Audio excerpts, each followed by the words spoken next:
Hello, everyone, and welcome back to Ace Attorney Spirit of Justice. We are in the DLC now of the game, the Turnabout Time Traveler, and I don't know what I expected, but it wasn't that. It wasn't whatever happened in the last episode. This lady done fell off a damn Zeppelin almost, just like in Castle of the Sky, and Larry somehow rescued her, and she was able to come here to tell us that she is being accused of murder when someone was actually trying to get her. So we're trying to figure out what to do next. I really like Ellen so far. I think she's fantastic. But now I think we have we've talked to her about everything, right? Yes. So I think now we have to move on to wherever it is we're going. Oh, here we go. The mooring dock. I believe this is where it all took place, the crime scene and such. So let's go over there and see. I can't believe Larry's back with us. That's insane. Even it feels like the old days, doesn't it? I wonder if they meant it to like feel nostalgic like that, because it sure as heck does.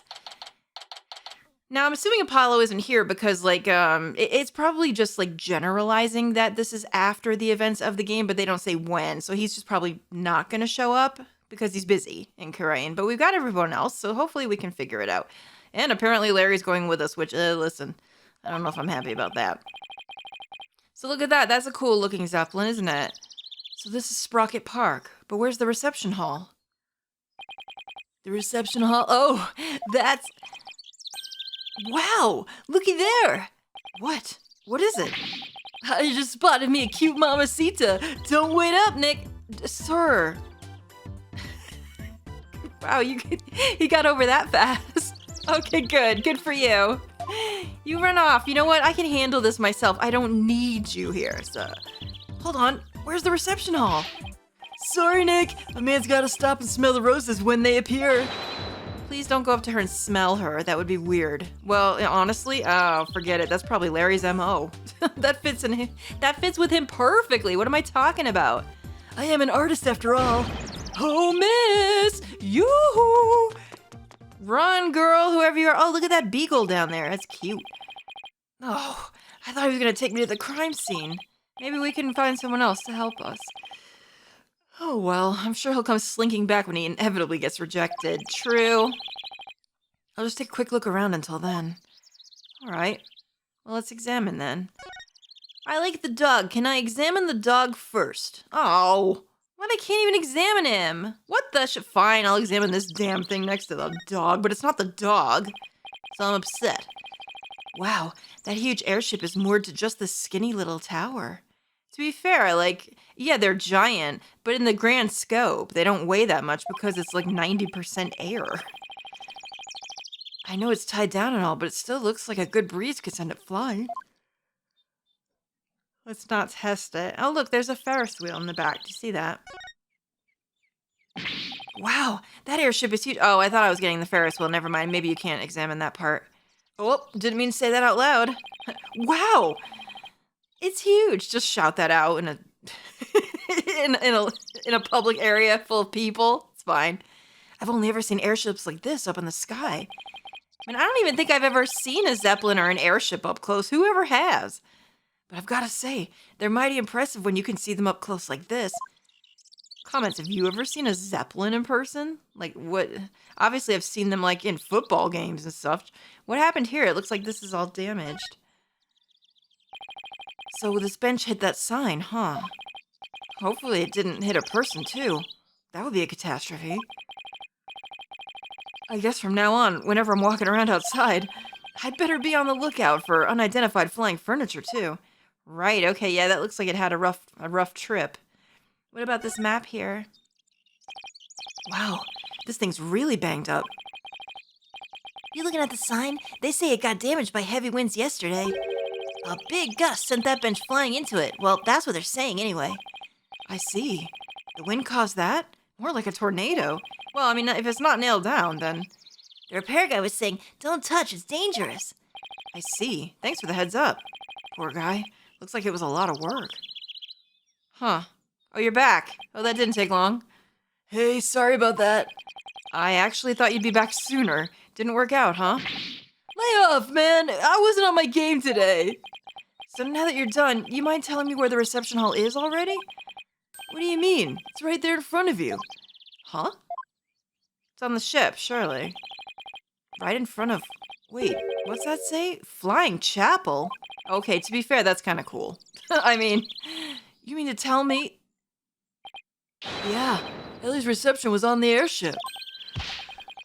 I thought that was...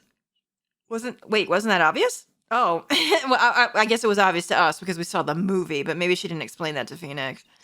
Whoa, a sky-high reception hall? Yeah, and that's where you'll find the crime scene. Man, not only does that airship fly through the sky, but the space-time continuum too. No, don't get Star Trek on me now. There's no way that thing goes into space. But the happy couple's honeymoon got left behind when it made that time skip, though. Only the lady went through time, not the whole ship, surely. Here, check the airship out for yourself with this pamphlet. Why do you have this? You're just carrying it around? Oh, because he's hoping he can get married on it one day, surely.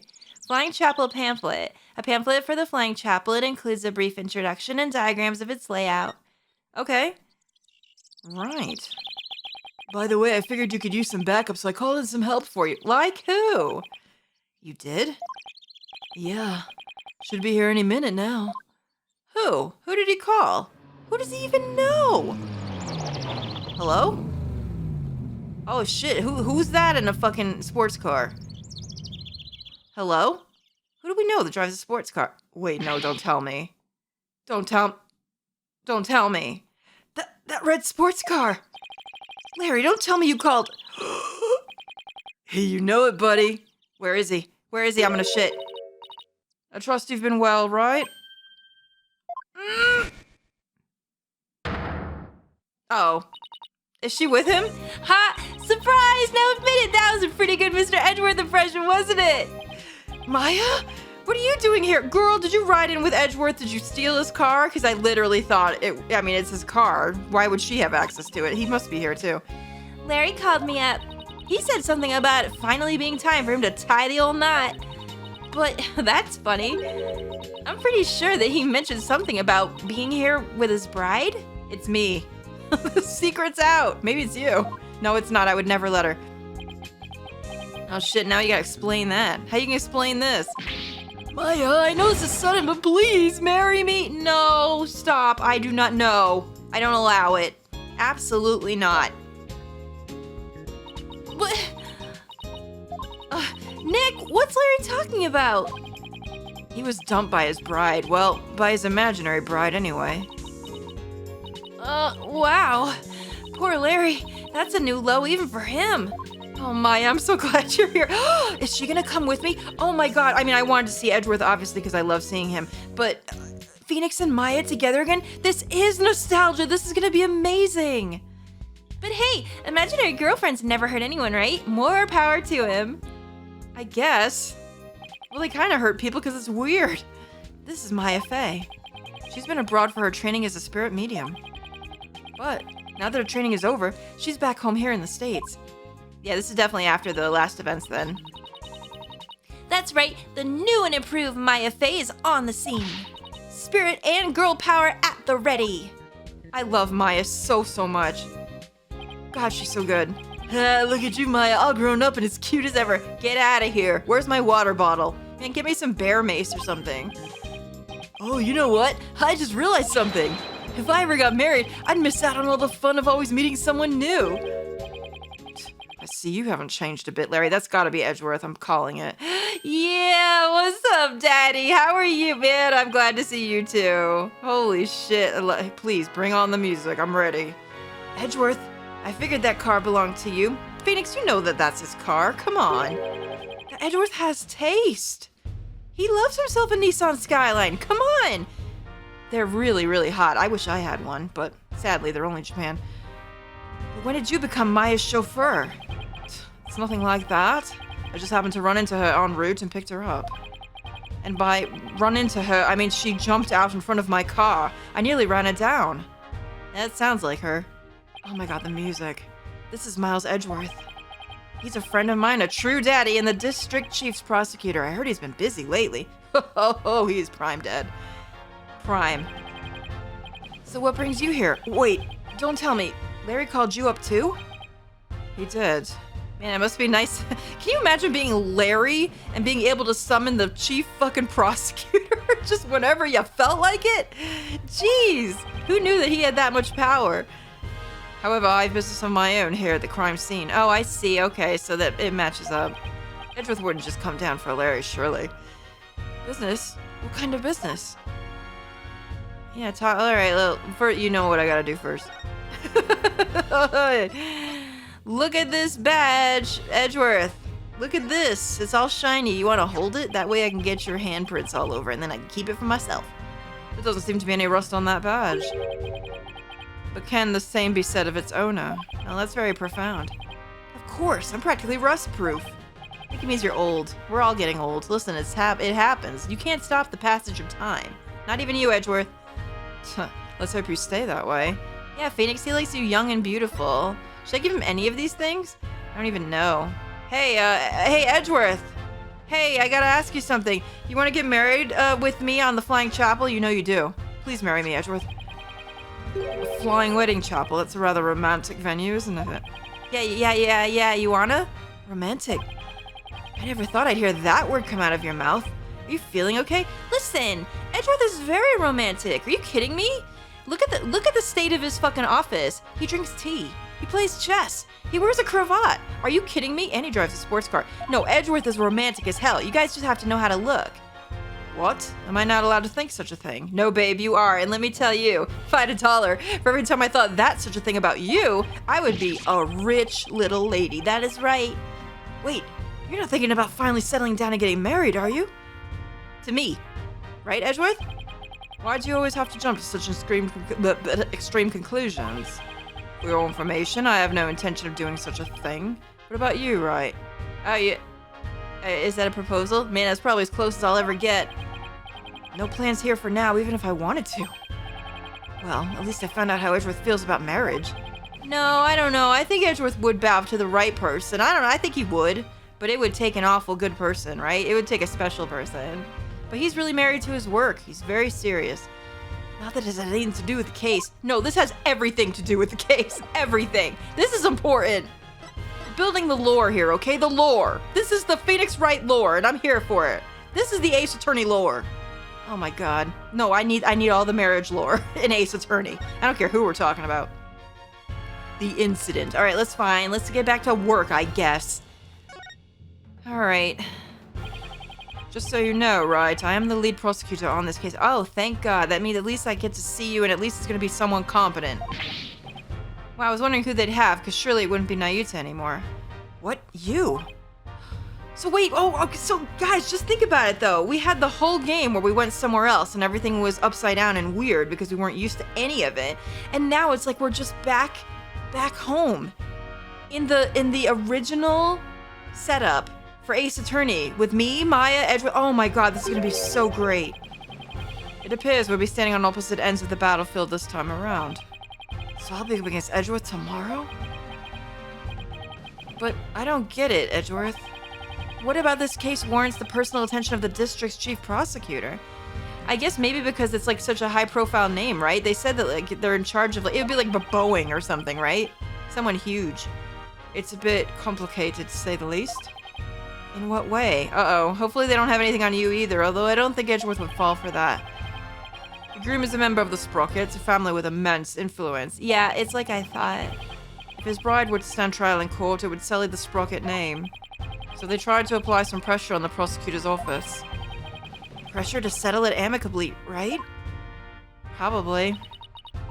What do you mean, settle it amicably? It means that they're trying to sweep this whole thing under the rug. Wow. Sprocket Aviation really has that much clout? If they're big enough, probably. Yes, they have especially strong ties in both the political and the judicial worlds. Do they? To the point where no one dares to oppose them. Don't tell me that includes you. Don't be ridiculous, right? It's quite the opposite. The prosecutor's office is filled with cowards, as I found out. I knew it. He's the only one strong enough to do this without faltering to them. Every last one of my subordinates was loath to prosecute Sprocket. He doesn't care, though. Edgeworth don't care. Edgeworth is brave. He will do that shit. So that's why you decided to take on the case yourself, right? That's right. I will personally see to it that justice is served. I believe you. I think it's in the right hands. I want to be in your right hands. Oh, jeez. I always prosecute to the utmost of my abilities, regardless of who I'm up against. For that is a part of my creed. Yeah, we know that about you. Nothing and no one can sway me from that, not even the almighty Sprocket. Right. If they think that they can use their influence to bend the truth, they have another thing coming. You know, I almost feel sorry for them. They were only trying to protect their interest. But all they got instead was you. Listen, but Edgeworth is so good, right? Edgy, come on, man. How can you prosecute my poor sweet Ellie? What kind of heartless jerk are you? Listen, Edgeworth don't give a shit about that. I'm simply doing my job. And I'm warning you, right? I won't hold back. Not for you or anyone else. Thanks for the warning, Your Righteousness. Listen, I mean, that seems like an obvious thing for him to say. Like, Phoenix should understand that by now.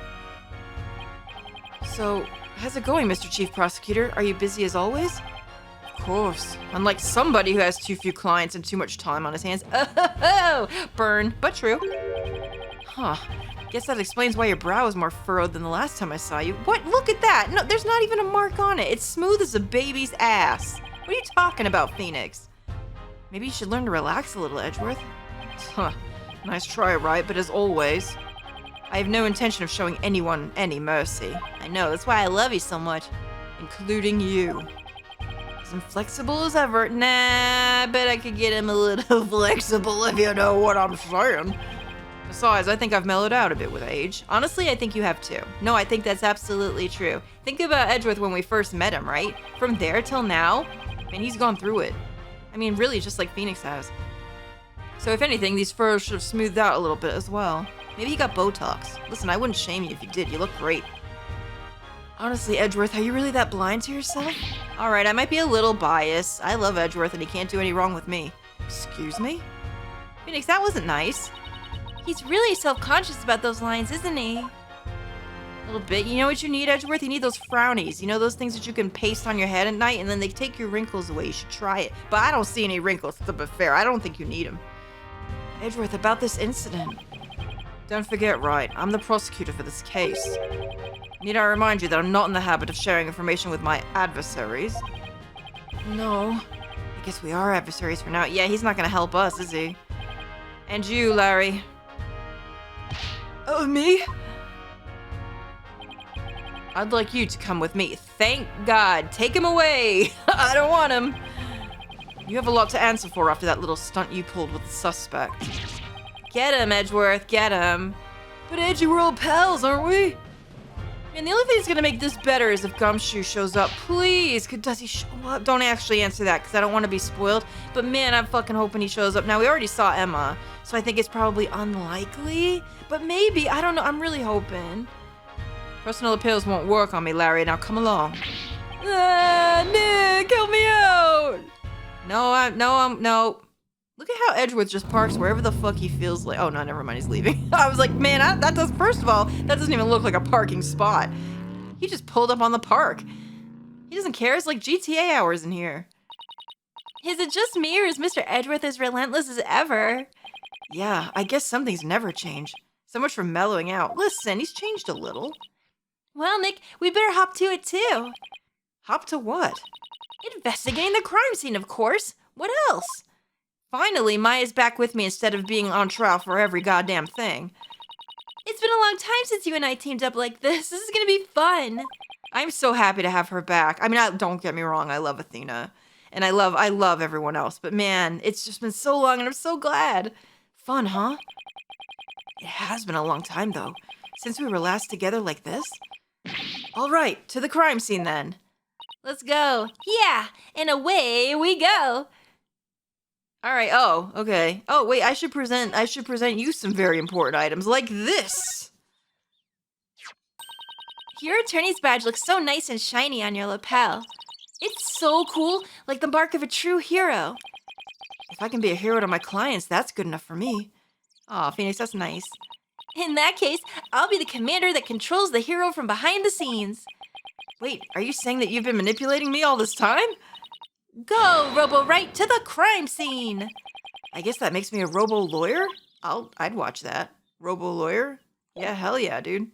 Let's fucking go. All right, are we moving? Probably moving. All right, let's see. Oh, yep. Reception hall. Inside the Zeppelin, let's go. All right, listen, airship, Zeppelin. It doesn't really matter, does it? It's all the same. Ooh, wow. You can't look at this and tell me that there isn't a bit of Studio Ghibli flair in this. Like, look at that. But that looks so beautiful, doesn't it? Shit. If we had something like this in real life, you know people would do it. I'd get married in this. What about you? It's beautiful. So, this is the reception hall? According to the pamphlet, we're right here. Okay. So it's on the very top. Ah, and that deck that we see right next to it on the right must have been where the altercation that we saw in the movie took place. Whoa, we're pretty high up, but at least we're indoors, so it doesn't seem so bad. Are you afraid of heights as well, Phoenix? I can't remember that about you. Oh, look, Nick, it's Emma. Oh, Emma's here, is she? Hey, Emma, over here. I guess we're really not going to see Gumshoe, huh, if Emma's showing up this much. Oh, I mean, don't get me wrong, I love Emma too. Mr. Wright, Maya. Does this mean you've taken the case? Yeah, that's how things kind of turned out. So, do you mind if we take a look around? Be my guest. We've pretty much wrapped up our investigation, so go right ahead. Now's a good chance to find out more about the case from Emma, too. Definitely. All right, yeah, well, first, oh, this music, guys. The nostalgic original music, stop. It's honestly my favorite. I know we've gone through such bangers over the years, but nothing, and I mean nothing, hits like the original music. It's just so good. Is there something I can do to help you with that? Oh, sorry, I showed her my badge. Look at this badge. Actually, I was hoping it would help me move my investigation along. Sorry, that's not gonna do much for you here, I'm afraid. She cares not for your badge. Fine, I just wanted to show it. We have to keep a positive outlook. You showed me bad shit, but don't worry about it. I highly recommend Snackoos myself. Oh, she told us to go get some chocolate. Girl, that looks like a dookie. Listen, I know what it is, but come on. The way they drew that, like, oh, that just looks like a turd. Don't be eating poops. You want to try some? No, thanks. I appreciate the offer, though. No, suit yourself. You don't know what you're missing. She's eating them, though. Oh, she must be stressed. Listen, I understand how it is. Right, okay. What can we talk about here? What happened? Edgeworth wouldn't tell us anything about the case. So, do you think you could give us a rundown? Well, seeing as he's going to be prosecuting, I'd expect him to be tight-lipped about it.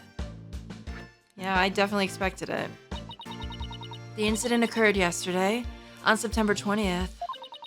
It happened after the wedding reception, which lasted from 7 p.m. to 10 p.m. 7 to 10, huh? Got it. By the way, you didn't hear about any time traveling or anything, did you? Time traveling? What do you mean? Oh, nothing. Forget it. That's pretty much the response I expected. That's probably gonna be the response from everybody. The victim's name is Dumas Gloomsbury. I cannot with the Dumas. Dumbass. He was a servant in the Sprocket family household. Ellen was a maid for that family as well, so that means two of them were co-workers? Yes, they apparently knew each other. Mr. Gloomsbury was the lead servant after all. He was very serious about his work, but he was also a very closed and private man. I see. So the other servants called him Mr. Doom and Gloom behind his back. Oh. If he was the lead servant, he must have been higher ranked than Ellen. What makes the police think that Ellen killed this man, a guy who was essentially her boss? Well, we don't know the defendant's motive yet, but the circumstances surrounding the discovery of the body don't bode well for her. And what circumstances are those exactly?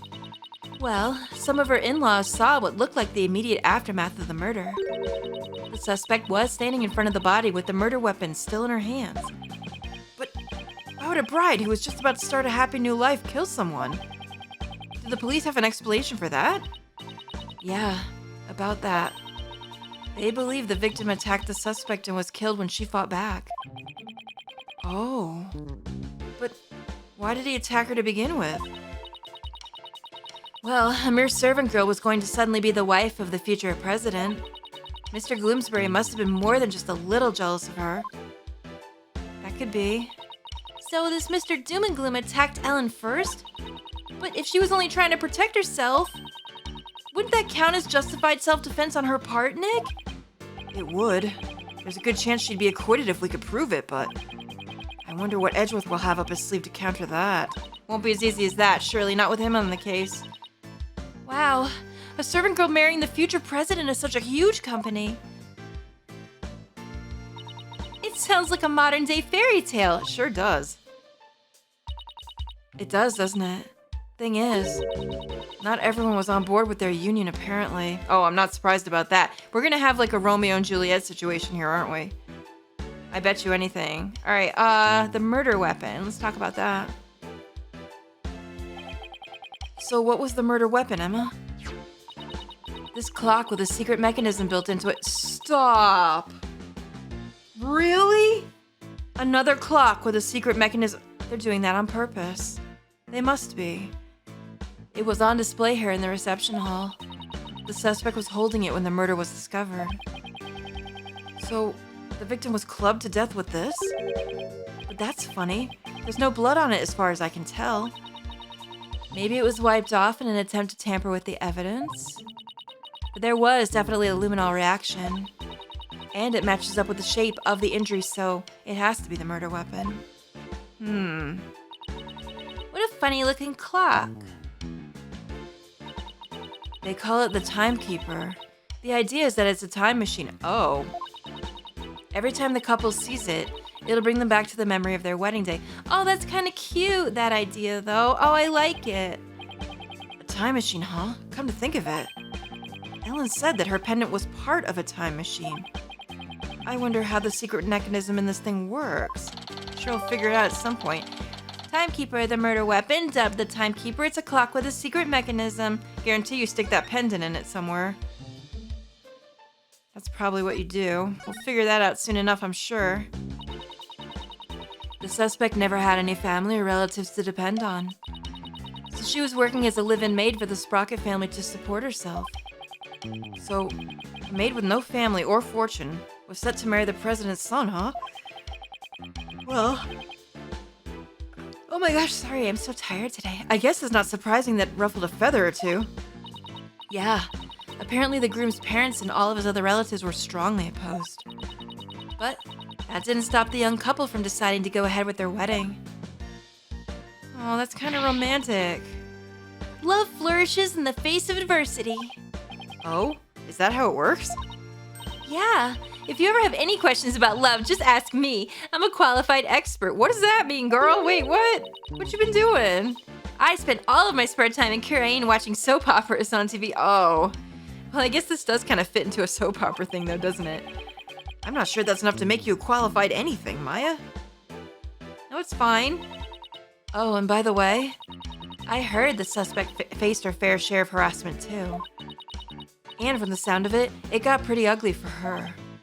So even though this incident could cause a huge scandal for the company, it might be a boon to those who oppose their marriage to begin with. After all, with Ellen's arrest and everything, the marriage is most definitely off now. That's true. Okay. Well, what do we do now, do we think? Can we go back and examine everything here? Wonder if we can do that and what there is to see. Oh no, what happened here? What's this thing? Oh no, it's like a little ship with is it a cow? It looks like a flying cow. This must be the lantern the body was found in. Ellen managed to move it quite a ways. It looks like a cow, but it's pretty badly broken. That's not a cow. That's Pegasus, the flying horse. Is it a horse? Doesn't really look like it. No way, it's definitely a cow. It's got horns and everything. That's what I thought. Listen, I know my Pegasus, and that ain't it. But look, it has wings. Cows don't have wings. So it's Pegasus, I tell you. Oh, I know. That pamphlet should tell us. Excuse me. My voice is not good today. Let's see. Apparently it's called a pegamoo. What? I did not see that coming. Me neither. That's also what Phoenix said? Hey, send that to me, will you? Yet somehow the name really captures the essence of what this creature is, you know? Huh. That's strange. What is? Well, this pegamoo is definitely a male pegable, right? Yeah, I'd say so. What with the horns and all. Okay, well, that Pegamoo over there is also a Pegabull. But take a look at the pamphlet. See, the one on the right says Pegabull, but The other one says Pega-cow, a female Pegamoo. right. The pamphlet goes on to say how they have Pegamoos for the happy couple. This is so cute. I want to be here. Look at this. So much fun. So, for Ellen's ceremony, there should have been a male and a female pair of Pegamoos. But for some reason, there are 2 males here? Yay! Listen, it's fine. Maybe someone made a mistake when they were setting up the room. It's hard to believe a fancy place like this would make that kind of blunder, though. That must mean it was from somewhere else originally. I bet you anything. Broken lantern, the Pegabull lantern in which the victim's body was found. Okay. Right. In any case, we better check this thing out. Yes, indeed. It looks like there's quite a bit. Can't tell if this is just like papers in here or what. Like, what's this thing right here? Oh, thank you. That would have helped earlier. What do you think this is, Maya? Well, it looks like a flower petal to me. What an unusual shape for a flower petal. Well, do you suppose it's from one of the flowers here in the reception hall? No, I don't see a single one anyway at the table. I wonder where it came from. That is strange. What is it? What is this too? Is this like the light bulbs that were in here? It doesn't even look like I can click on them, to be fair. I can click on this though. So this is where the body was found. And the first person to find it was Ellen. Oh yeah, look at this picture. Doesn't really look like she's holding it like in self-defense though, does it? That clock is giant. Jesus. She'd have a hard time holding that, I feel. Emma, what can you tell me about the condition of the body when it was found? Let's see. The victim was apparently hit on the back of the head. Oh, look at that. Here's a photo of the scene as we found it. He's got blood on his hand, though. It doesn't look like there's any blood coming from the back of his head. If you got slammed on the head, wouldn't there be a giant splatter somewhere? Like it would be somewhere. And that bull looks like completely like it's clean inside, so that doesn't seem right. Photo of the victim. The victim was discovered inside one of the lanterns in the reception hall. Okay. Right. Is that all we can... Oh no, there's more here. What's this part? Hey, what's this? Ooh, let me take a look. Grab Ellen when convenient, then send her off from the Vista deck. Wow, that's that's pretty damning, isn't it? Was that his plan? It looks like a note outlining the murder plot. Whoever wrote it has better handwriting than me, but it looks like they wrote it in a rush. Why do you say that? Because the writing's only smudged starting from the middle of each line. That happens when a right-handed person has a slight hook writes in a hurry. That's true. I do it sometimes myself when I'm not paying attention to where my hand is on the page. Guess I'll take your word on that, Miss Bad Handwriting Expert. Hey, even I don't smudge my handwriting this bad. All right, let's get back to the note. Well, that's definitely damning evidence. That note was apparently written by the victim. But why would he feel the need to write instructions to himself like that? Are you sure the victim wrote it? I sometimes write a note to myself before I go shopping. Potatoes, carrots, onions, flour. Maya, are you craving curry rice or something? No, but now I am. Oh, So Emma, where's this Vista deck the note mentions? It's that heliport you see right outside the window over there. Where's that? Oh, well, see outside. We're like miles away from it. So he'd planned on pushing Ellen off from there? What a monster. Yeah, that's not good. Bloomsbury note, a note found near the victim's body. The writing is smudged as though written by a right-handed person. That's going to be important later. For sure. And I can't help but notice that the picture had his left hand all messed up, so I wonder what that means as well. Anything else we can explain or examine in here? Like, there's these light bulbs and little bits, but it doesn't look like you can actually do anything with them. But there is this right over here. So let's look at that. Did this come from the lantern? Ew, it's covered in blood. Maybe it got on there when the killer was putting the body in the lantern? Can you imagine going to open a door and finding the knob covered with blood? That'd be bloody awful to say the least. Ha ha! Oh, Phoenix, you're so funny. I guess that about does it for the lantern. Oh, alright. So we're back to here. Right, okay, so what we're gonna do is in the next one, we're gonna keep examining and looking all over the place and seeing what else we can find in here. Talk to Emma more and get the lay of the land and see what we're gonna figure out. Well, I really wanna know how this is going. So thank you so much for watching. I hope you're enjoying this as much as I am, and I'll see you soon in the next episode. Toodaloo!